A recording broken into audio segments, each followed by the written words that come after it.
What's up, everybody? You are listening to What I Know for Sure, the podcast, and I'm your host, Callie. And for this month of July, we are celebrating and learning all about my favorite women in business who have created these businesses or businesses have created them to give them the ultimate freedom. So if you need a little inspiration or encouragement to jump out of the plane and start knitting your business on the way down, y'all just keep listening.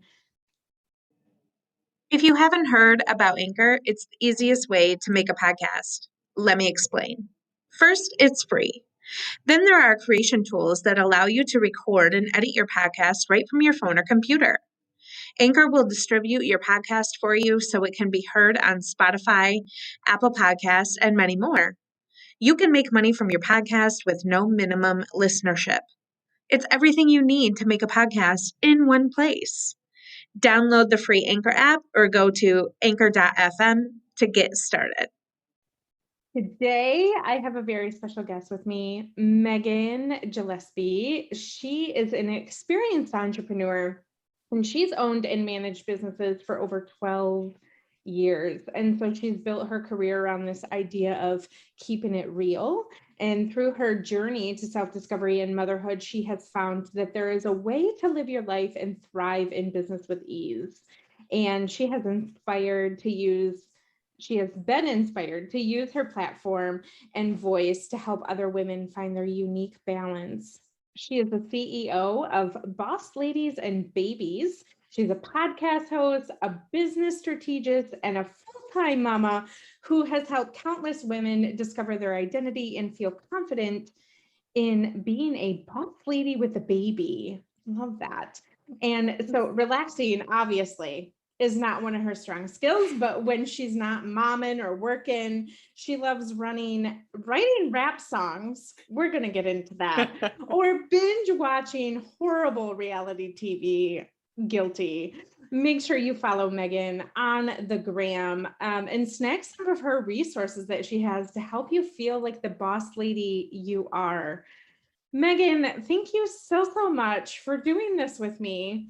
I am just so honored that we're connecting and telling your story. I know that we had met prior to this, and I was just so in awe and so inspired just by you and your journey, and meeting you through Clubhouse, through the Women Empower X Club. It has just been wonderful to show up with you week after week and just see the things that you're putting out to the world for moms, right? Who are in business doing the dang thing or want to start a business and have no idea where to start. So I guess we'll just start from the ground up, and maybe you can start by sharing with us a little bit of your journey, what your business all entails and kind of where you got here, and then we'll pick it apart. Yeah, sounds good. Well, first of all, wow, like when you hear your intro read back to you, it's just like you sit there like, oh yeah, I did those things. That's right. Like, so thank you so much. That pumps me up before we even get started. I appreciate that. And I'm so happy to have connected with you too. And thank you so much for having me on your show. I love what you're doing. I think it's so special and important. So I'm so honored to be part of this as well. So really excited to be here today. Awesome. Love it. Yes. So I guess I'll just kind of take you guys way back, like aging myself here. But I just, for as long as I can remember, I wanted to be an entrepreneur. I had dreams of owning a bakery when I was a child, owning a wedding and event planning business. I wasn't really exactly sure what I wanted to do. I thought about being a journalist for a while, and I envisioned myself like running an office in New York City for like a magazine, right? Like I had all these big dreams for myself, and it took me a while to really find what my true passion and my true calling was, but I can confidently say that I've found it at this point. And, as I got here, it hasn't always been easy. And there's been a lot of transitions and shifts. I started my big girl career, so to speak, working in promotions at a casino. And I was the voice of the casino. I did the prize patrol where I got to announce over the intercom. And, maybe that played into my podcasting now, but it was so fun to work in marketing. And it was like my first real job. And I was 18 years old and just pumping people up and working on creative ways to market things. Right. And For so that sure. was just like that was like a starter job while I was figuring out what I wanted to do. And then I realized, you know what? I'm going to go to beauty school. I want to own my own business. This will be an effective, cost effective, quick way to go get an education and a license and a quick way to go out and venture out into the world of entrepreneurship. And so when I was either 18 or 19, went to beauty school, went to Jean Juarez here in Washington, which was at the time, it's not really around anymore, but it was like a big thing, right? It's still around, but it's not as big, quote unquote, as it was then. So I went, to the best beauty school and I got all this education and I went out and started, my life as a hairstylist. And not long after that, I was actually offered a position to manage a chain salon. It was a Supercuts salon, and I was 21 years old. And I was like, oh my gosh, yeah, of course I want to manage. Like I've always wanted to be, like a boss. And so I started managing that salon and decided to, go on through my life. And I found myself in Bellingham, Washington, with the opportunity to manage a huge corporate salon. It was a JCPenney salon. And I had several employees, a lot of them older than me, that worked for me. And I had no idea what the heck I was doing, but I was just like this young mid-20s figuring it out. And it really taught me so much about business and just made me grow a thick skin and really helped me get a clear vision of what I wanted to do. And so after I did that for a while, I decided it was time to go out on my own. And I had my own salon business. And I did that for several years. And eventually my body started getting tired. I just kind of felt like, I've done everything I could really do in this career and I want to do something else. And so I got into real estate. And a lot of that was inspired by my husband, who's a handyman. All those fixer-upper shows were super popular back then. We wanted to be like this powerhouse couple. I'm the agent, he's the handyman, and flip houses, right? And that was the dream. And so I got into real estate, and I really had a hard time finding my place, right? Because I think so much of it had to do with me being thrown into these big titled positions when I was so young. I was always trying to be who I thought I had to be, especially, as I mentioned, a lot of my employees were older than me. I really felt like I had to be the certain person to be seen as a professional and to be seen as an expert.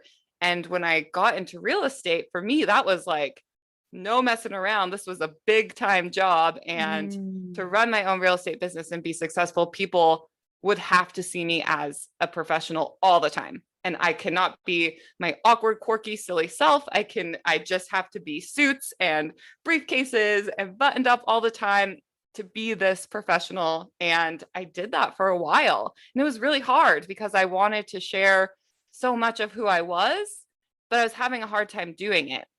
And in my intro, you mentioned, I've built my career on this idea of keeping it real. And I knew deep down underneath all of this fear that I wanted to be real. And I knew that that was what I had to do, but I had no idea how to do it. I was so afraid.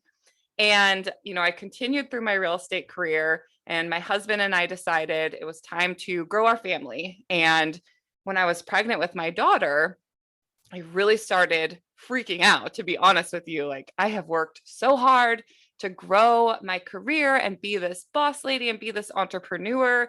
And I really want to be, this certain type of mom that I had dreamed of being. And I don't want to give either of these things up, but there's no way that I can continue fitting into this mold of who I think I have to be and be a mom. There's just no way that I can do both of these things and keep up this like facade to the world and actually be happy and actually be providing what I need to for my business and for my family and everything in between. And with a little help and inspiration from fellow boss ladies that worked around me, I figured out that it was time for me to stop being who I thought I had to be. It was time for me to embrace this new chapter of my life that was coming with me becoming a mom.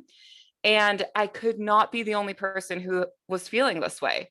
especially with the motherhood part coming into the equation, right? I was already often feeling like I wasn't the expert, I wasn't the professional. What are people going to think of me now that I'm a mom too? Are they not going to want to work with me because I'm a mom?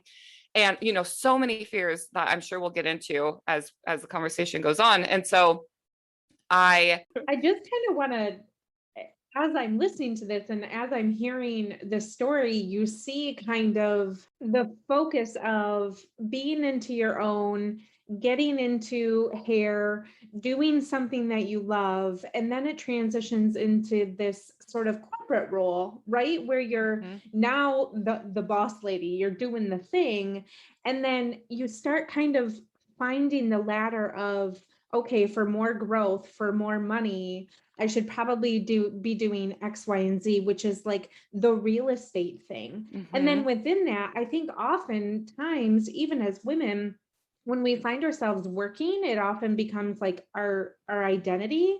And then if we get pregnant, if we have that opportunity to do that, to become a mom, it's almost like sometimes we don't know how to reshift our focus in order to, okay, now I'm a mom or becoming a mom. What is that going to look like for me? So I think it's interesting and lovely that you didn't let the transition of becoming a mom lose yourself, right? Because I think oftentimes that happens too. Like when you become a mom, you're like all in on the child and you think that, being a mom now becomes your identity. And now the corporate person is lost. There's this fine mix and balance of keeping who you are in the middle of everything else that's going on. Yeah, and that's not an easy thing to do. And I will tell you right now, there are days that I wake up and I'm like, who the hell am I? Like, I don't even know. Like, am I a mom? Am I a boss lady? I have no idea. And it is a very slippery slope where you can start to lose that identity and just feel like sometimes you can either be all a boss lady, all mom, and where's the you in the middle of that? And it's really easy to slip into that.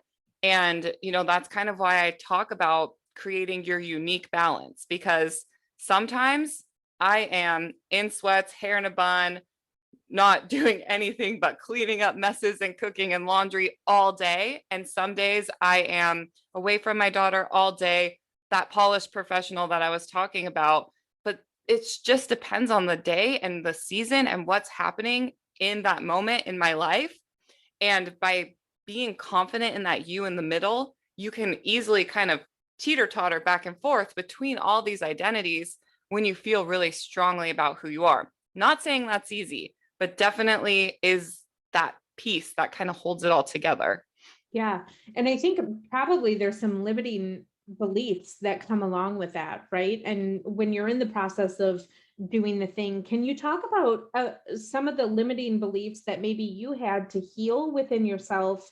Oftentimes we struggle silently. And so in asking these questions, I really want to talk about those silent thoughts, or as you're continuing to be in the trenches, those thoughts are some of those that we have to suppress, right? And so what were or are, maybe you're still working through some of those things, and what kind of work did or are you doing to kind of push yourself beyond that, to say, okay, I'm recognizing that this is a behavior that I'm having that is impacting me negatively. Let's go ahead and try and rework that or reframe that.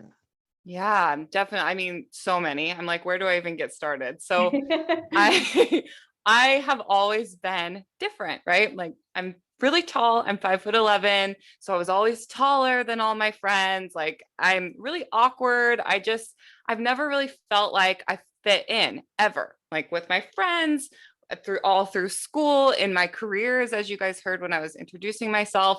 And as I was working in my careers and, transitioning and evolving, I never felt like I was that good. Like I was good at doing hair, but I was never the best.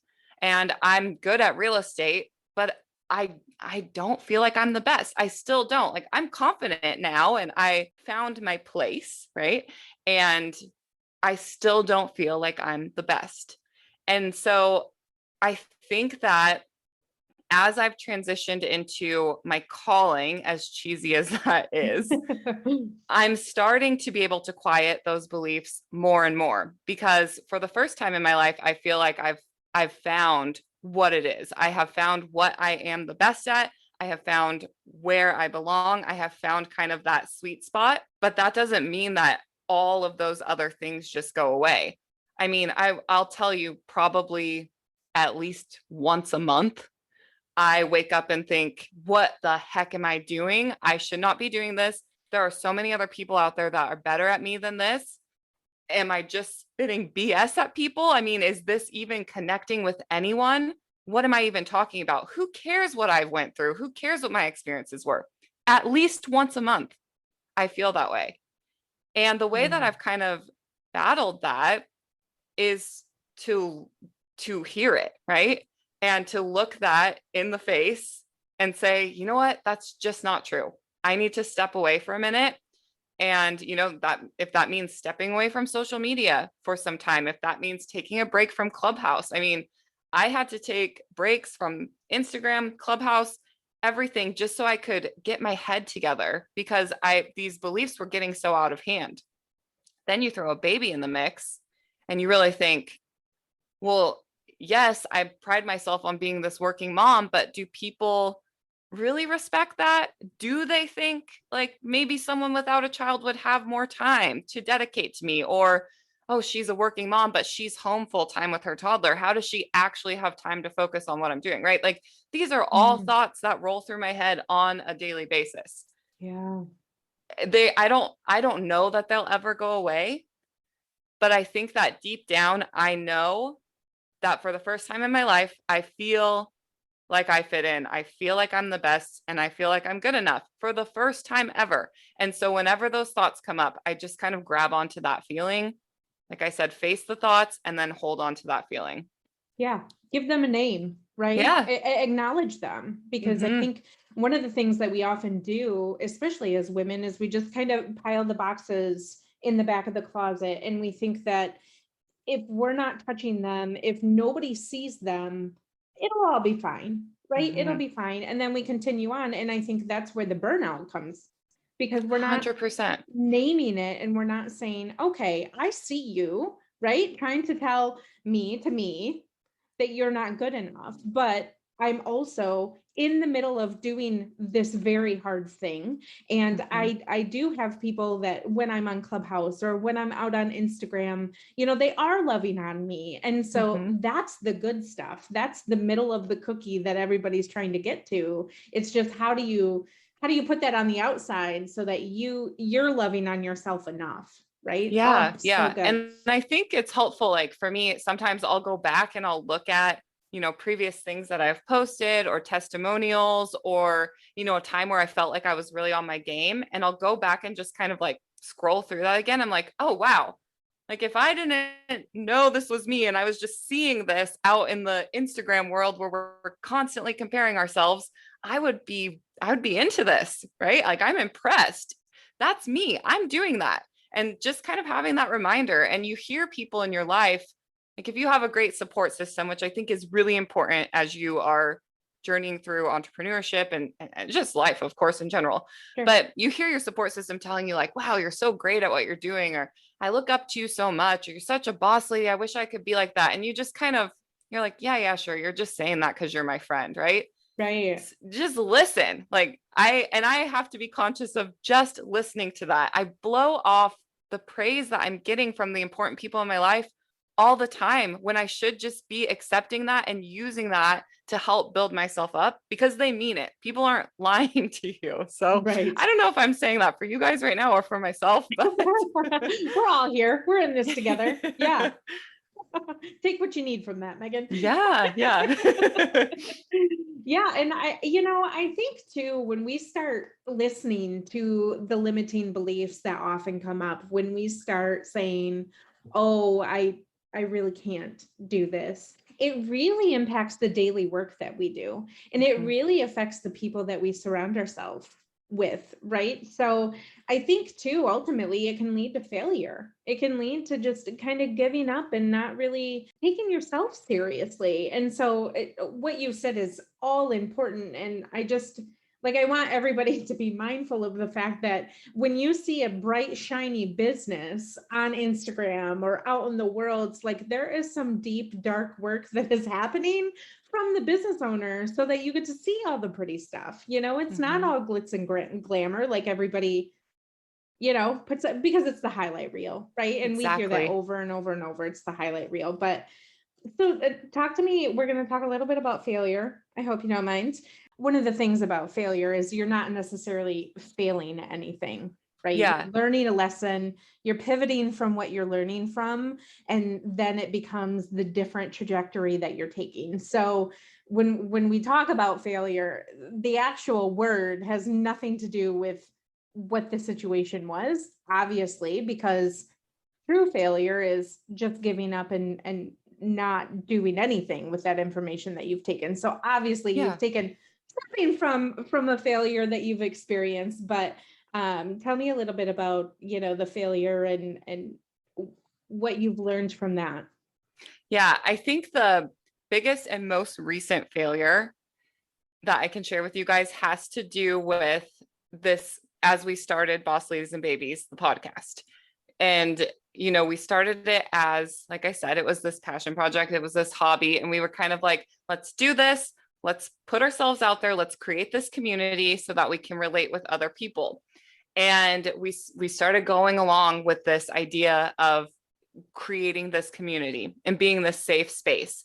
And as we were continuing to go along with it, we were really like, okay, let's grow, let's get followers, let's become famous podcasters. And we really started to lose sight of why we started doing it in the first place. And that passion piece was really starting to take a back seat to this like ego that was driving everything forward. And so we started trying to grow our space by just liking and following random people on Instagram and just trying to just grow this huge audience, thinking that that was going to give us what we needed in order to feel fulfilled by what we were doing. And recently, this was, almost 3 years ago that we started the podcast. Very recently, we figured out that by having this mindset and the way that we were going about these things is we had grown a large audience, but that audience was largely just there. They weren't an engaging audience. They weren't communicating. They weren't creating this community of what we hope to do. And so that was a big eye opener that we had to say, yeah, we have all these followers, but really we don't have an audience, at least not the kind of audience that we were trying to grow. And that really hurt because starting this, you guys heard why I started this. Like this was a place to really help be real. And we got blinded by our egos and this idea of, blowing up and becoming huge, that we did ourselves a disservice by focusing on that instead of what we started for. And so we've been doing damage control for, several months now, probably coming up on a year, when we really realized, oh man, what have we done? Like we have this audience, but it's not the right kind of audience. And so now we're doing things a lot differently.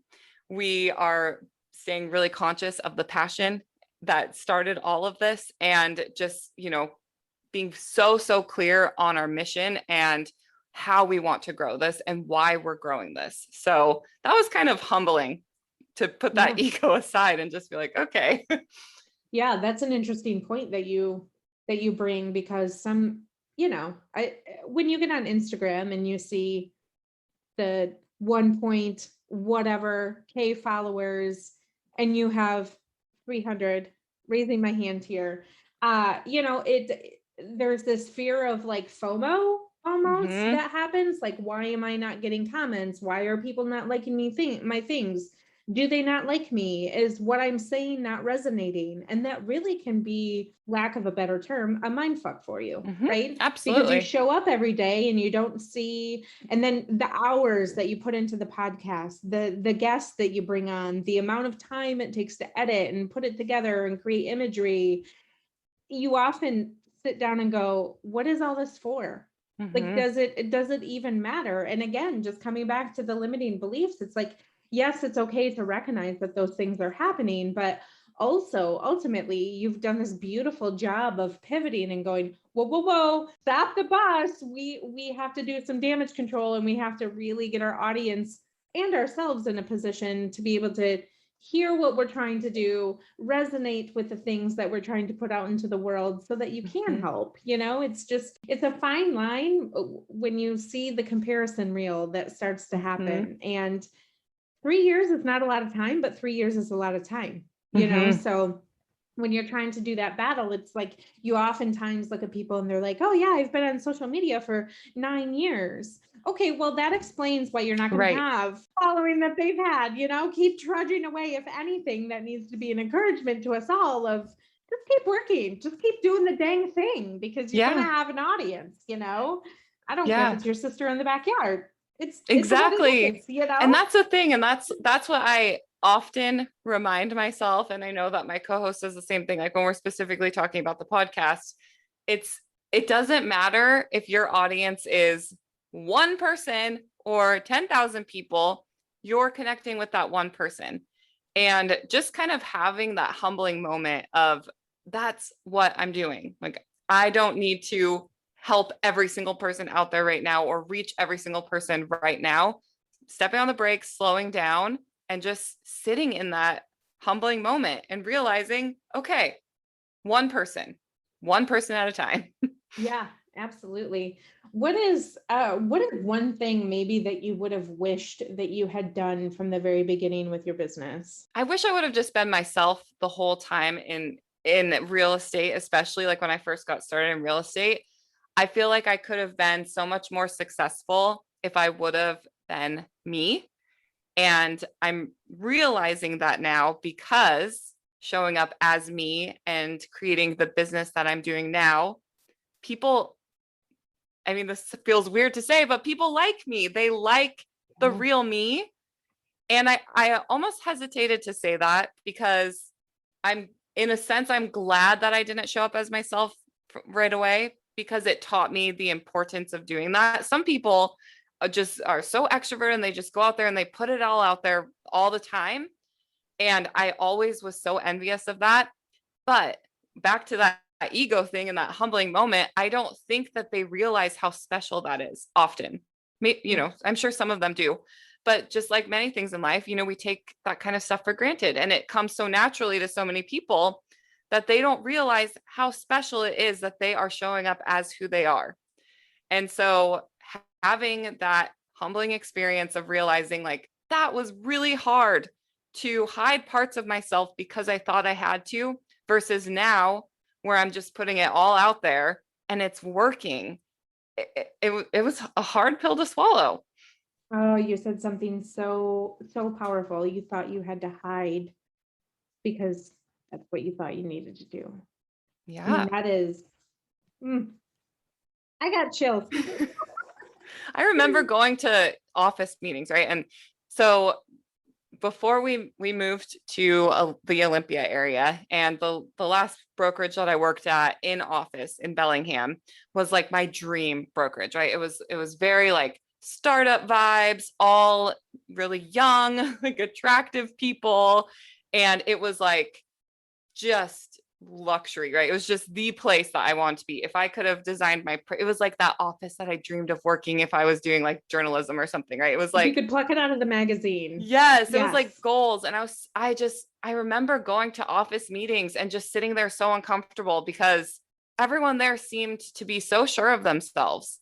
And I just Mm. remember sitting there in this bubble, like, I wish they could just see who I really was. But I couldn't do it, even not just with my clients, but with my own colleagues, because I had built up this idea so big around me of how I had to be.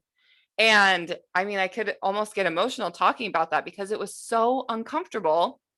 And the more that you kind of minimize yourself and turn inward in your business, in your life, the harder it is to start to then show yourself because time goes on, and people start to build this perception of you that you've let them build because you're so afraid. And it's the complete wrong perception. And the more time goes on, the harder it is for you to be brave enough to say, wait, like you don't really know me over here. Like I want to show you. And Yeah. it's been so long, right? And so that was unfortunate, and we moved, and if I could go back and do that again, I really wish that I could have just walked in there knowing what I know now, being as confident as I am as a business owner, as a leader, as an expert in my field, knowing what I know now, to go back in there and be myself. I really wish I could do that. And obviously I can't. And so now all that I can do is continue to do that in my business and in my life now, and to help other people who are feeling that pain and feeling that discomfort, because it is really hard. And you look back at that and you just think, what was wrong with me? Like, why couldn't I just be myself? Yeah, absolutely. What advice could you give someone wanting to start a business or leave their 9 to 5 and transition to their side hustle, from their side hustle to full time? I know your podcast, co-host of your podcast, she does a side hustle that she's built up. And you've transitioned kind of full time, right? Mm-hmm. From corporates over to here. Bless that beautiful baby that was able to kind of come in and help you do that. But what can we share with people of, I always preach to people, just jump out of the plane and do it, because that's my story. That's kind of how I was forced to do it, and obviously I would jump out of the plane, do the thing, but also like learn these things on the way down. But what are some good tips that you can give? Yeah, I think it's really important to listen. Whatever it is that you're doing, if you are starting a business or, growing a business, leaving a job for a business, it has to be your passion. It has to be your calling. Otherwise, I don't think it will work. It's not easy. And knowing that, going into it knowing it's not easy, but having just a really, really strong grasp of why you're doing it and what that passion is. Like, you heard me say, this isn't just a passion project for me anymore. This just isn't a hobby anymore. This is what I'm here to do. And it took me a while to hear that. But if you look at my past, and each of my, pieces of my career had the same underlying kind of foundation woven through them, which was helping other people, right?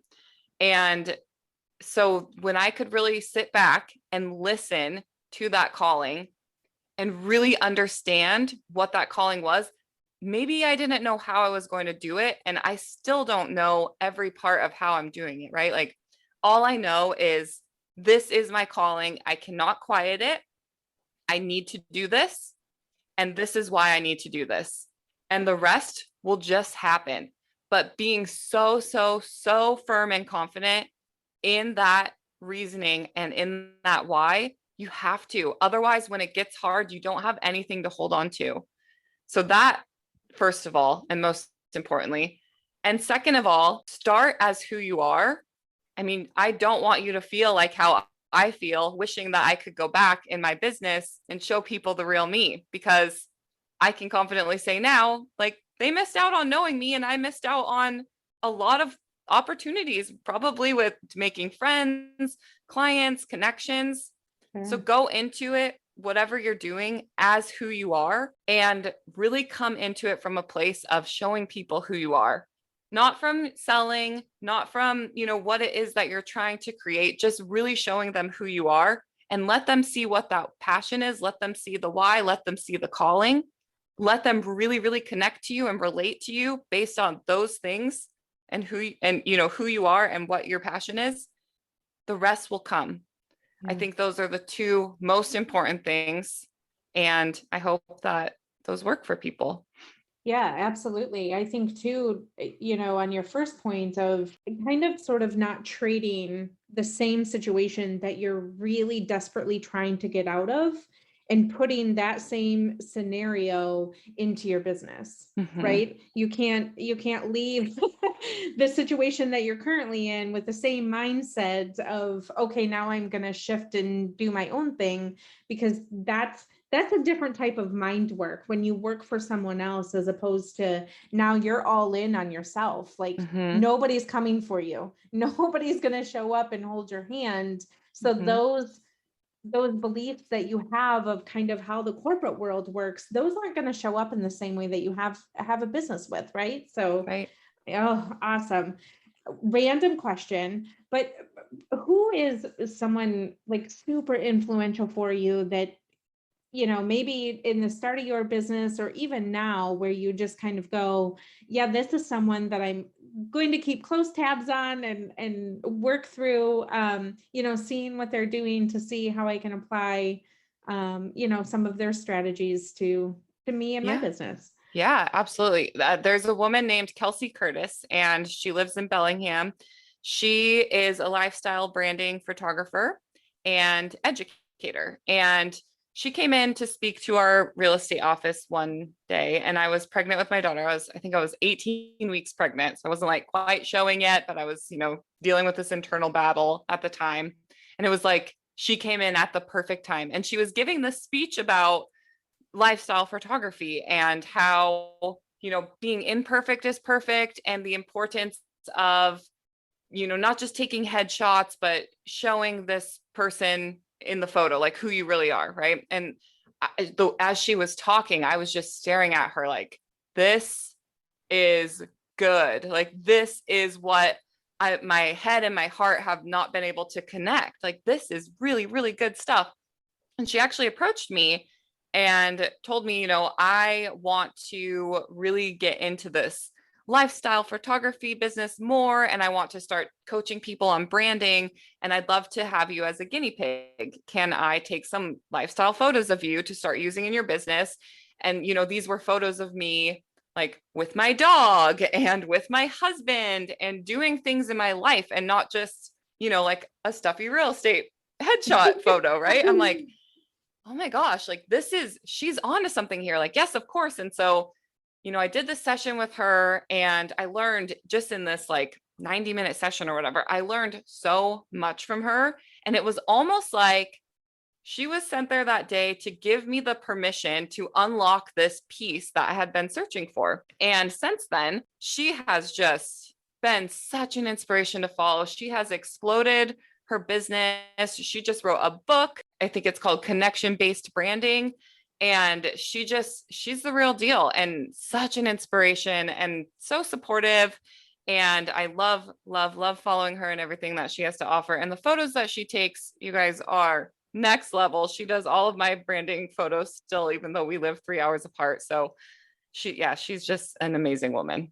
That's amazing. Well, everybody go check her out, and obviously go creep at your Instagram, because your photos are drop dead gorgeous. And now we know Thank you. where most of them come from, which is great. Yes. One thing that you mentioned when you were speaking about her was, I was 18 weeks pregnant and I was working through some internal things. Do you mind just kind of touching on that? And I guess I think for me, when I was pregnant, a lot of internal things were creeping, and especially, being in a workforce and being pregnant, that's hard. That's difficult. Number one, you got to peel yourself out of bed every day, and being pregnant, nobody really wants to do that. But beyond that, can we talk a little bit about those? Yeah, it was really just, kind of what I've touched on already, but I can go deeper into it. Just those feelings of, how am I going to continue to be a boss lady and to be a mom? And I'm thinking about, okay, I'm going to be like at home with this child, and I also am selling real estate, and, how am I going to do all of that? I really have wanted to stay home with my daughter, and I have been able to stay home with my daughter. And at the time, I could not figure out how that was even going to be possible. And just dealing with this shift in my brain, because I feel like early in your pregnancy, your brain starts to think like a mom. Like, it's not once the baby's here. Like, it's once that baby is known, your brain starts to think like a mom. And all of a sudden, everything changes. Your priorities change. the things that you love start to change. I mean, some of it by necessity, right? Because you have to make a safe place for this baby, but you just start thinking differently about everything. All those insecurities that I was telling you guys about before, those were already starting to go away because now I had this baby that I was going to be a mother to. And I knew that that's what I'm meant to be doing, right? I'm meant to be this baby's mom. But like insecurities of fitting in, this and that, like who I was as a person, like personal insecurities were going away. But all the insecurities of being an entrepreneur and a mom were starting to show their heads. And really that struggle of how to do it both when I'm trying to be this like perfect professional, this expert. And are people not going to trust me or see me as an expert when I have a child? Are people not going to trust me or see me as an expert when I have a pregnant belly? Are people going to think less of me because I'm pregnant? You know, are people going to baby me or think that they can't work with me because I could pop at any minute or whatever? You know, like people say like the most ridiculous stuff, all of these things, and just really how I was going to be me. And, you know, in one sense, I'm starting to really discover who I am. And in this other sense, I'm really terrified that I can't show that because of this mold that I've been fitting in and how I was going to do that. Just battling through all of that is, I mean, it's just overwhelming. Yeah, absolutely. And so when somebody's coming in and saying, you know, imperfect is perfect and show the world who you are, and it doesn't matter if you make a mistake, and it's like, you're speaking to my soul right now. Like, how are you in my mind? How do you understand like what it is that I'm struggling with right now? And it was just kind of like that aha moment. Things just start to align and things just start to happen together. So it's amazing to me the things that we receive and how open we can become by just listening to the things that are around us and the things that are happening so that we're able to just kind of move forward, you know, or get a better understanding on what it is that we're feeling. And, you know, I work with the women in my business to kind of push those systems and set up automation for them. And there's still kind of this limiting belief of like holding on to everything and doing it all themselves. And so some of the inner work that we've just been able to do is acknowledging that this is a thing, but also acknowledging that it's not healthy for you and finding someone, you know, like you found Kelsey to just kind of latch onto and you knew something within you was just saying, screaming probably, go do this thing. Yes, be a partner with her. And ultimately, you know, here we are transitioning. So that's beautiful. Absolutely. Yeah. And I have to say, she was the first person before I even called it my best friend. She was the first person I said, I have this idea because I've been battling with all of these emotions. And I was thinking about starting a podcast called Boss Ladies and Babies. It's amazing how that can happen. You know, it's just watch for that kind of stuff. You have to listen, and you have to let things be quiet around you. Find that quiet so that you can really listen. COVID helped me find that quiet. Hopefully everybody doesn't need like a global disaster to find that quiet, but you know, just listen, pay attention. And I mean, yeah, things are all around us all the time. Yeah. And I think too, when things start to get super loud, that's when we need, especially as women, to get really quiet and just get really still to really assess what is happening and assess what you need, right? Because oftentimes we don't even realize what we need until we're in the thick of it. And somebody else walks in and goes, here I am to give you this granular idea. And you're like, where have you been all my life? Yeah. You know? Yep. Exactly. As you're going through and, you know, you hear what that calling is and you're listening to it and you're pursuing it, make sure that, back to holding on to that why, just make sure that you're letting that drive you and nobody can kind of stop you from that. I started Boss Ladies and Babies as this hobby with my best friend. And for her, she is amazing. And we co-host the podcast together. But for her at this season in her life, this is still a hobby for her. And that's wonderful because this isn't her passion, right? And for me, knowing that, it was really challenging for me to say to, somebody that we've created the podcast with together to say, I have to step out and make this something bigger than what it is. And a lot of times things like that, maybe not that exact situation, but things like that will pop up for you as you're growing your business. And for a lot of people, I feel like that would have been like a reason to not dive in and go further. And I think it's really important to make sure that, this is your journey. This is what you need to do. Have open communication with the people in your life and don't let anything stop you or hold you back from taking what you need to do to where you need it to go. Thank you for that, because I think that's probably the number one thing, is having those honest conversations with the people that you love the most. And I'm sure, starting this podcast with her, she's obviously one of your dearest friends. And so that can be a little intimidating at first, right? Coming to the table and saying, I really I need this in my life, but also I want you to support me. And obviously she supports you, because I still hear her on your podcast and you guys do amazing things together. So yeah, she's wonderful wonderful for that. Yeah, Yeah. I love good friends like that. Tell us about the exciting things that are happening, what you have coming down the pipeline, and what we can do to support you. Yeah, thank you. So much is happening. It's like once I listened and dove in, I feel unstoppable right now, for better or for worse. Love that. But we've got our podcast. It's still coming out twice a week. So we have our mini episodes and then full length episodes. That the mini episodes are business tips. The full length episodes are other women come on to share their experiences and their expertise and just really relate through business and or motherhood. And so that's still happening. I have started my signature program, the Brand You Strategy, which is a 6-week balance, business, branding, and social media course. And through that, we work through that mindset and figuring out who you are and what's really important to you and really getting to know you so you can get to know who you want to be in your business. Then we work through your brand from the foundation all the way up to the logo. And then we work on your social media and how you can really show up and share your message and your why through everything that you're doing so that your audience knows that and so that you can remember that. And it's been a really, really, really amazing and special program that I've seen it change lives and women exactly in the way that I was hoping to do. And so that runs every 8 weeks.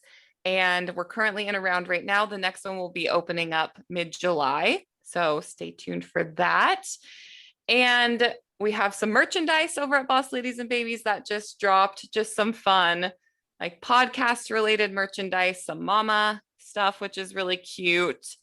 And we are currently writing a book as well. So we are writing a book about millennials balancing business and parenthood.